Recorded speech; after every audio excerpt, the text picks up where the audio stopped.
오늘의 주요 뉴스입니다. 꽃샘 추위가 물러나고 주말 이후 기온이 크게 오르면서 계절의 시기가 다시 봄에 맞춰질 전망입니다. 특히 다음 주에는 낮 기온이 15도 안팎까지 오르며 4월 초와 비슷한 따뜻한 봄 날씨가 찾아오겠습니다.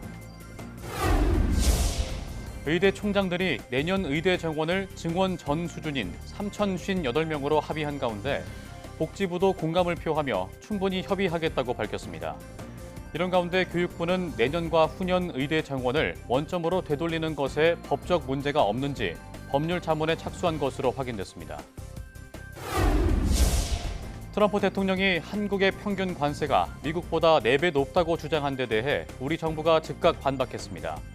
한미 FTA로 사실상 관세율은 0% 수준이라며 다양한 채널을 통해 미국에 적극적으로 설명해 나갈 계획이라고 밝혔습니다. 디지털 화면에 4시간 이상 노출되면 멀리 있는 물체가 보이지 않는 근시 위험이 2배 커지는 것으로 나타났습니다. 디지털 기기에게서 우리 눈을 지키는 방법은 무엇이 있는지 사이다 코너에서 알려드립니다. 여러분 안녕하십니까? 사이언스 투데이 시작합니다. 3월의 시작과 함께 찾아온 꽃샘 추위와 폭설이 약화하면서 주말 이후에는 계절의 시기가 제자리를 되찾을 전망입니다.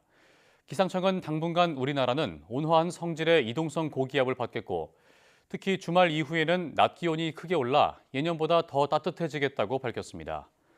서울 낮 기온이 금요일 11도, 토요일 10도, 일요일 13도로 예년보다 1도에서 4도가량 높겠습니다. 특히 다음 주에는 내륙 기온이 15도 안팎까지 크게 오르며 3월 말에서 4월 초에 해당하는 따뜻한 봄 날씨가 이어지고 일교차가 점점 더 커질 전망입니다. 다만 주말과 다음 주 초에는 제주도와 남해안, 남부 일부 지방에 비가 오는 곳이 있겠고 당분간 대기 정체와 스모그가 유입되며 초미세먼지가 높아질 가능성이 있어 주의가 필요합니다. 지난 겨울은 기온 변화가 극심했던 가운데 늦겨울에는 이례적으로 강한 한파가 길게 이어졌던 것으로 분석됐습니다. 기상청은 6일 지난 겨울 기후 특성을 발표하면서 겨울 초반인 12월에는 큰 추위가 없었지만 1월에는 기온 변동폭이 컸고 2월에는 일주일 이상의 장기 한파가 2차례나 나타났다고 밝혔습니다. 특히 기온 변화가 컸던 1월, 상순에는 북극 한파가, 하순에는 이상 고온이 6일 이상 지속해 서울의 기온 변동폭이 한 달 사이 15도에 육박했습니다. 또 2월에도 한반도 북쪽 상층으로 강한 한기가 정체하며 절기 입춘과 우수에 영하 10도 안팎의 한파가 일주일 이상 이어졌고 이로 인해 2월 평균 기온은 영하 0.5도로 최근 10년 중 가장 낮았습니다. 한편 눈이 내린 날은 21.9일로 평년보다 6일 많았지만 강수량은 39.6mm로 평년의 절반에도 못 미쳤으며 역대 1위였던 2023년 겨울에 비교하면 6분의 1 수준이었습니다. 기상청은 겨울철 강수량이 적었던 이유로 차고 건조한 북풍이 자주 불어 눈이 서쪽 지역에만 집중됐고 강원도와 영남 지역의 강수량은 역대 하위 5위 안에 들 정도로 적었기 때문이라고 설명했습니다. 미국 전역에 겨울 폭풍과 폭설이 내리면서 최소 3명이 숨졌습니다. 대규모 항공기 결항과 정전, 교통사고도 잇따랐습니다. 김전지 기자가 보도합니다. 수북이 쌓인 눈에 대형 트럭이 길 한가운데에 멈춰섰습니다. 미끄러운 도로에 바퀴는 계속 헛돌고 곳곳에는 버려진 차들이 즐비합니다. 거센 바람에 눈보라가 더해져 눈앞이 보이지 않습니다. 도로엔 제설차들이 분주하지만 끝없이 내리는 눈에 효과가 없습니다. 3월이지만 미 중서부 곳곳에서는 대설의 폭풍까지 겹치면서 눈보라가 몰아쳤습니다. 미네소타와 아이오와에서만 하루에 100건 넘는 교통사고가 났고 미 전역에서 항공기 800여 편이 결항됐습니다. 날씨가 이렇다 보니 도로에 차를 버리고 대피하거나 반대로 직접 삽으로 눈을 치우는 사람들도 있습니다. I was trying to pull out of my shop area and I totally got stuck by the snow and I'm trying to remove snow. 미시시피주와 노스캐롤라이나 등 동남부 곳곳에선 폭풍우가 몰아쳐 나무와 전신주가 쓰러지고 주택의 지붕이 뜯겨나갔습니다. 미시시피주에서는 폭풍으로 3명이 숨졌습니다.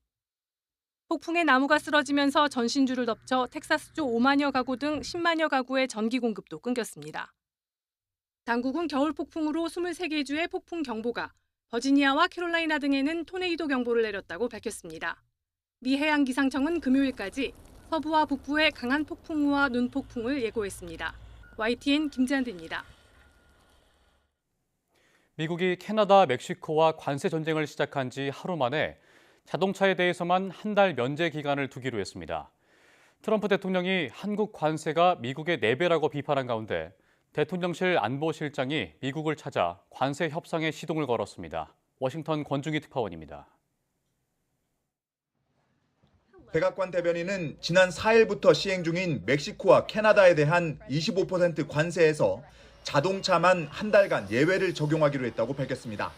멕시코와 캐나다를 배려해서가 아니라 미국 자동차 업계를 보호하기 위한 조치란 점을 명확히 했습니다. But at the request of the companies associated with USMCA, the president is giving them an exemption for 1 month so they are not at an economic disadvantage. 트럼프 대통령은 자동차를 뺀 나머지 품목에 대한 관세 부과는 강행하겠다는 뜻을 밝혔습니다. 트리도 캐나다 총리와 50분간 긴 통화를 했지만 펜타닐 마약 유입 문제를 해결하기 위한 노력이 충분하지 않다고 지적했습니다. The governor, Justin Trudeau, as he calls him, of Canada, and he said that he was not pleased, as you said. He said it's not good enough. He told Prime Minister Justin Trudeau that directly. 트럼프 대통령은 트리도가 캐나다 총선이 언젠지 명확히 말하지 않았다며 관세 이슈를 이용해 정권을 유지하려는 속셈인 것 같다고 주장하기도 했습니다. 전날 의회 연설에서 트럼프가 한국의 대미 관세는 미국의 4배라고 주장한 가운데 마침 신원식 대통령실 안보실장이 미국을 찾았습니다. 한미 간 관세는 제로에 가까운 만큼 오해를 풀 필요가 있다며 좋은 결말이 있을 거라고 말했습니다. 또 관세와 주한미군을 연관지은 트럼프가 방위비 인상을 요구하지 않을지 질문에는 원만하게 잘 풀겠다고 답했습니다. 신원식 안보실장은 백악관 안보보좌관을 만나 미국의 해군력 증강을 위해 필요한 조선 분야 협력도 논의할 계획이라고 밝혔습니다. 워싱턴에서 YTN 권중입니다. 미국 트럼프 대통령이 한국의 평균 관세율이 미국보다 4배 높다고 언급한 데 대해 정부가 사실이 아니라고 반박했습니다. 산업통상자원부는 지난 5일 입장 자료를 내고 지난 2012년 발효한 한미 FTA에 따라 양국은 대부분의 상품에 대한 관세를 철폐했고 지난 2024년 기준 대미 수입품에 대한 실효 관세율도 0.79% 수준이라고 밝혔습니다. 또 한국의 최혜국 대우 실행 세율은 2024년 기준 한국 13.4%, 미국은 3.3%로 미국의 약 4배지만 이는 양자 협정이 없는 WTO 회원국에 적용하는 세율로 미국에서 수입하는 상품에 적용하는 한미 FTA 협정 세율과는 다른 개념이라고 덧붙였습니다. 그러면서 향후 미국과 다양한 협의 채널을 통해 이 같은 내용을 적극 설명해 나갈 계획이라고 강조했습니다. 국립과천과학관에서 광학식 투영기를 활용한 별자리 해설 프로그램이 최초로 열립니다. 과천과학관은 오는 11일부터 천체 투영관 운영 프로그램을 개편하고 실제 밤하늘을 가장 가깝게 표현할 수 있는 광학식 투영기를 이용해 별자리 해설을 진행한다고 밝혔습니다. 이외에도 우주 가상 여행 시뮬레이션, 인류의 비행 기술 발달에 관한 애니메이션 등 다양한 형태의 영상물을 회차별로 만나볼 수 있습니다. 천체 투영관 관람은 국립과천과학관 누리집에서 관람일 기준 14일 전부터 예매하거나 현장에서 직접 발권이 가능합니다.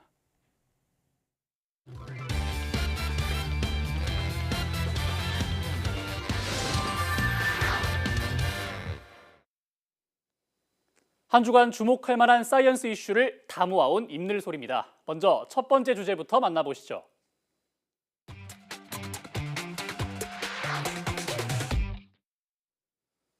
개학식, 입학식 등으로 설렘이 가득한 3월입니다. 그런데 최근 학교에서 디지털 기기를 활용한 수업이 많아지다 보니 아이들의 디지털 기기 사용 시간이 늘어나고 있는데요. 디지털 기기 사용 시간이 늘어나면 아이들의 눈은 괜찮을까요? 결론부터 말씀드리면 그렇지 않습니다. 디지털 스크린 사용 시간이 늘어날수록 근시 위험이 올라간다는 연구 결과가 나왔기 때문인데요. 근시는 물체 상이 망막 앞쪽에 맺히는 상태로 먼 거리에 있는 물체가 잘 안 보입니다. 국내연구팀이 2024년 11월까지 발표된 45건의 연구를 종합 분석해 총 33만 5천여 명의 데이터를 기반으로 디지털 노출 시간과 근시 발생 위험 간의 관계를 메타 분석했는데요. 그 결과 하루의 디지털 스크린 노출 시간이 1시간씩 늘어날 때마다 근시 발생 확률은 21% 증가했고, 노출 시간이 1시간에서 4시간 사이 증가할 때 근시 위험이 급격히 상승하는 것으로 나타났습니다. 그러니까 스마트폰, 컴퓨터, 노트북, TV 등을 많이 볼수록 멀리 있는 물체를 잘 보지 못하는 근시 발생 위험이 커진다는 건데요. 조금 더 자세히 이야기하면 하루 1시간 노출 시엔 근시 발생 위험은 5% 정도지만 2시간 노출 시 29%, 3시간 노출 시 65%까지 급증하고 만약 하루 4시간을 초과하면 위험도는 약 2배로 증가합니다. 전문가 이야기 들어보겠습니다. 네, 이번 연구를 통해 하루 1시간 이상의 디지털 스크린 노출은 근시 위험을 높일 수 있음을 확인했습니다. 디지털 스크린 노출로 인한 근시를 막기 위해서는 디지털 스크린 사용 시간을 하루 4시간 미만으로 제한하는 것이 도움됩니다.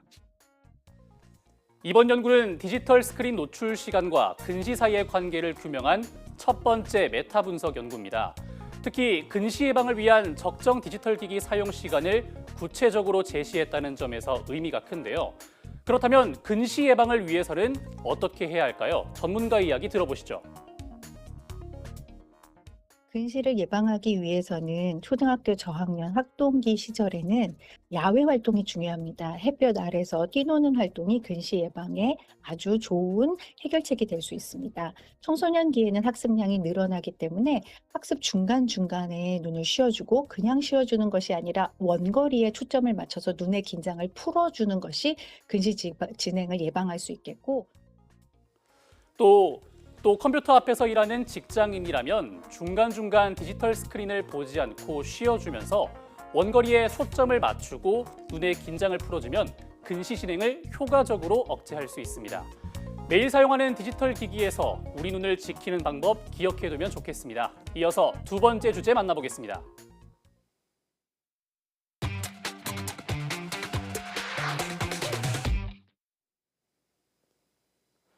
탐사선이 달 주위를 빙글빙글 돌고 있습니다. 조금 더 가까이 다가서자 수많은 분화구로 가득 찬 달 표면이 보이는데요. 서서히 착륙을 시도하자 흙먼지가 발생하고 이후 탐사선의 그림자가 나타납니다. 달 착륙에 성공한 이 탐사선 이름은 블루고스트. 미국 민간 우주 기업 파이어플라이 에어로스페이스가 만든 것으로 높이 2m, 폭 3.5m, 착륙용 다리 4개에 탑재체 10개가 실려 있습니다.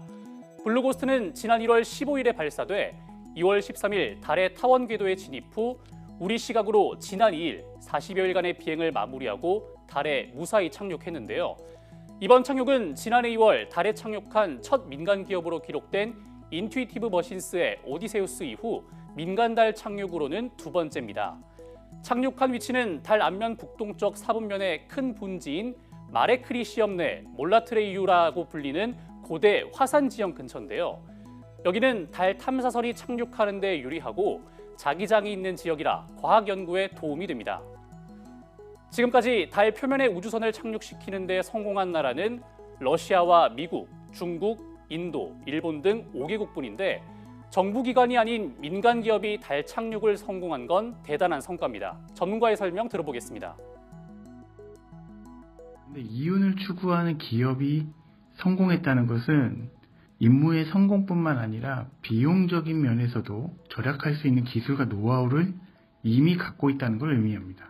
스페이스X가 재사용 로켓을 성공하면서부터 민간 영역이 확대된 것처럼 달도 이제 민간의 영역으로 확대될 수 있다는 것을 의미합니다. 블루고스트는 착륙 직후 곧바로 임무 수행에 들어갔습니다. 착륙 30분 만에 달 표면 사진과 데이터 등을 지구로 전송하기 시작했는데요. 또 달 내부를 탐사해 지하 자원의 존재 여부를 파악하고 지구와 달 사이의 거리를 측정하는 등 다양한 임무를 수행하고 있습니다.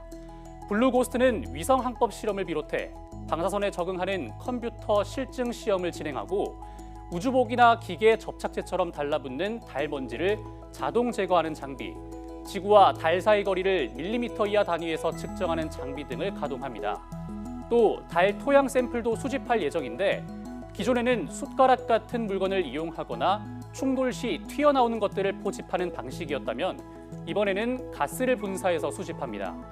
블루고스트가 특별한 또 다른 이유, 바로 한국의 시조 작품이 실려 있기 때문인데요. 예술 작품을 달로 보내는 프로젝트 일환으로 세계 창작자들이 만든 시집 폴라리스 토릴로지와 함께 우리나라 시조 김달호의 운석의 꿈 등 작품 8편도 포함되어 있습니다. 블루고스트는 달에 착륙 후 약 2주간 활동하는데요. 그동안 어떤 새로운 우주의 비밀을 풀어낼 수 있을지 기대됩니다. 지금까지 사이언스 이슈 다 모아온 임늘소리였습니다.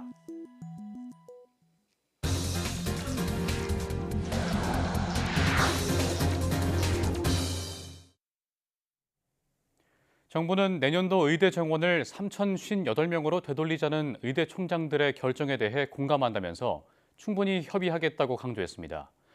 보건복지부는 6일 기자들에게 문자 메시지를 통해 2026학년도 의대 모집 인원을 3,058명으로 하겠다는 총장협의회 합의에 대한 입장을 이같이 밝혔습니다. 그러면서 의대 교육 정상화를 위한 대학 총장들의 마음에 공감한다며 국회 보건복지위원회 법안소위에서 의결된 법안의 취지와 당사자인 의대생들의 입장을 고려해 정부 안에서 충분히 협의하겠다고 설명했습니다. 이는 지난 5일 의대가 있는 전국 40개 대학 총장 모임인 의과대학 선진화를 위한 총장협의회 합의 결과에 따른 정부의 공식 반응입니다. 총장들은 5일 온라인 회의를 열어 내년도 의대 정원을 증원 이전인 3,058명으로 되돌리는 방안에 대해 합의하면서 휴학생 전면 복귀와 의료계가 2027년도 의대 정원은 의료 정원 수급 추계위원회 결정에 따른다는 조건을 달았습니다. 2026학년도 의대 정원을 증원 결정 이전으로 돌리는 문제에 대해 교육당국이 관련 법률 자문에 들어간 것으로 확인됐습니다. 교육부와 법조계 관계자에 따르면 교육부는 최근 국내 대형 로펌에 내년과 후년 의대 정원을 원점으로 돌리는 것에 법적 문제가 없을지 자문을 요청했습니다. 현행 고등교육법에는 최소 입시 1년 10개월 전까지 정원을 포함한 대입 정책을 발표하도록 돼 있는데 2026년이나 2027년 의대 정원은 이미 2,000명 증원으로 발표된 상황입니다. 다만 시행령에는 천재지변 등 교육부 장관이 인정하는 부득이한 사유가 있는 경우 정원을 변경할 수 있도록 규정돼 있습니다. 교육부는 이와 관련해 증원된 의대 인원 기준은 그대로 둔 상태에서 예외적으로 정원을 줄이는 방식에 대해 검토하고 있는 것으로 전해졌습니다. 중국산의 공세와 전기차 수요 둔화, 캐즘으로 타격을 입은 K배터리가 반격을 위한 채비에 나섰습니다. 국내 최대 배터리 산업 전시회에서 가성비와 기술력을 갖춘 미래 제품을 선보였습니다. 박기환 기자가 다녀왔습니다. 사전 등록에만 5만 명이 몰린 국내 최대 규모 배터리 전시회. 최대 화두는 중국 업체들의 공세와 안전성 확보였습니다. 저가를 무기로 한 중국 업체에 맞서 K배터리 3사는 합리적 가격과 기술력을 합친 가성비 제품을 선보였습니다. 중국의 주력 제품인 LFP 배터리의 구조를 개선하고 비싼 니켈 함량을 줄이는 방식을 택했습니다.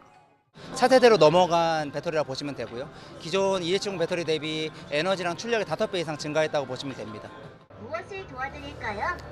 현대차 그룹이 내놓은 서비스 로봇 달입니다. 삼성 SDI가 제작한 배터리가 탑재되어 있는데 이처럼 다양한 산업들과 협력해 영역을 확장해 나가고 있습니다. 태양광 동력차를 개발한 스타트업과 협업하기도 하고 무엇보다 안전성 강화에 힘을 쏟았습니다. 급속 충전에 매우 유리한 구조로 되어 있고 또 하나는 여러분들도 아시다시피 열폭주 현상을 제어할 수 있는 기술입니다. 미래 배터리의 승패를 가를 전고체 배터리 개발 양산 계획에도 이목이 쏠렸습니다. 배터리 수요가 줄어든 보릿고개에도 업체들이 기술 투자를 주저하지 않는 건 미래에 대한 확신 때문입니다. 저희 SDI는 1분기를 저점으로 2분기부터는 점차 회복될 거로 생각을 하고 있습니다. 또 희망을 가지고 하반기도 저희가 분발해서 노력을 하도록 하겠습니다. 최고 수준의 기술력을 자랑하는 K 배터리 산업. 중국의 공세와 캐즘을 뛰어넘어 안전한 기술로 다시 날아오르기 위한 준비를 마쳤습니다. YTN 박견입니다. 한국전력이 재생에너지와 에너지 저장 장치 등 다양한 전력 자원을 안정적으로 관리할 수 있는 차세대 배전망 관리 시스템 구축을 완료했다고 밝혔습니다. 한전은 6일 김동철 사장과 최남호 산업통상자원부 2차관 등이 참석한 가운데 그리드 K ADMS 전국 구축 완료 기념식을 열고 이같이 전했습니다. ADMS는 한전이 급증하는 전력 수요와 재생에너지 연계 증가로 복잡해지는 배전 계통을 최적화하기 위해 지난 2017년부터 약 300억 원을 투자해 개발한 차세대 배전망 관리 시스템입니다. 이번에 구축한 ADMS를 통해 앞으로는 실시간으로 양방향 전력 흐름과 배전망 전기 품질 상태를 모니터링할 수 있을 것으로 보입니다. 또 재생에너지의 발전량을 예측하고 출력을 제어해 재생에너지 연계 용량 2.3기가와트를 추가로 확보하는 등 건설 투자비 4천억 원을 절감할 수 있을 전망입니다. 소비자 물가 상승률이 두 달째 2%대를 기록했습니다. 농산물은 소폭 하락한 반면 수산물은 비교적 큰 폭으로 올랐습니다. 보도에 오인석 기자입니다. 통계청은 2월 소비자 물가가 1년 전보다 2.0% 상승했다고 발표했습니다. 1월 2.2% 오른 소비자 물가는 올해 들어 두 달째 2%대 상승률을 기록했습니다. 소비자 물가는 지난해 9월부터 12월까지 넉 달 연속 1%대에 머물렀습니다. 물가 안정 목표에는 부합하는 수치지만 일부 장바구니 품목을 중심으로 불안정한 흐름이 이어졌습니다. 휘발유가 7.2%, 경유가 5.3% 오르는 등 석유류가 6.3% 상승했습니다. 식품업체들이 새해 들어 출고가를 인상하면서 빵이 4.9% 오르는 등 가공식품도 2.9% 상승해 지난해 1월 이후 최고치를 기록했습니다. 가공식품 가격 상승 영향으로 생활 물가는 2.6% 올랐습니다. 농축수산물 가격은 엇갈린 흐름을 보였습니다. 농산물 가격은 1.2% 하락했는데 배추는 65.3% 오른 반면 파는 31.1%, 토마토는 19.5% 내렸습니다. 축산물은 3.8%, 수산물은 3.6%로 비교적 큰 폭으로 올랐습니다. 금징어라는 말이 나올 정도로 가격이 오른 오징어 물가는 되레 2.1% 떨어졌습니다. OECD 방식의 근원 물가 지표인 식료품 및 에너지 제외 지수 상승률은 1.8% 상승했습니다. 정부는 먹거리 물가 안정을 위해 주요 식품 원료에 대한 할당 관세와 농수산물 할인 지원을 지속하고 가격 불안 품목에 대해서는 대응 방안을 신속히 마련하겠다고 밝혔습니다. YTN 오인성입니다. 가짜뉴스로 온라인 폭력을 행사하는 이른바 사이버 레커와 도박 사이트, 온라인 퇴폐 방송 등 유해 온라인 콘텐츠 제작 운영자에 대해 국세청이 세무조사에 들어갑니다. 국세청은 타인의 불행이 발생한 곳에 달려가 극단적인 언어 폭력을 행사하는 사이버 레커 유튜버 3명과 후원금 순위를 엑셀 문서처럼 보여주며 선정적 행위에 대한 후원 경쟁을 유도하는 엑셀 방송 운영자 9명, 그리고 딥페이크 악용 도박 사이트 운영업자 5명 등 17명에 대해 세무조사를 실시한다고 밝혔습니다.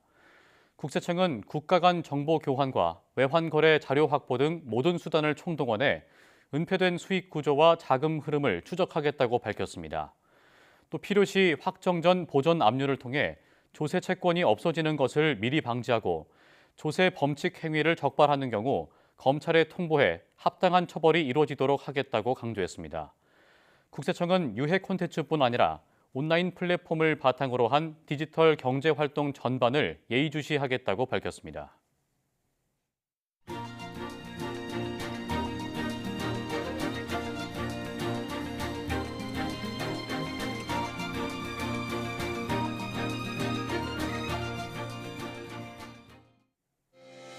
연세대학교가 재학생만 기숙사에 입소할 수 있다는 내규에 따라 휴학 중인 의대생들을 기숙사에서 퇴소시키기 시작했습니다. 이에 일부 의대생들은 학교 측이 동맹 휴학생들에게 불이익을 주고 있다며 반발하고 있는데요. 의대 총장들에 이어 정치권에서도 의대 정원을 증원 이전으로 되돌리는 방안이 제시되는 가운데 학교 내부로 번진 의정 갈등 문제에 해답을 찾을 수 있을지 주목됩니다. 뉴스 마칩니다. 고맙습니다.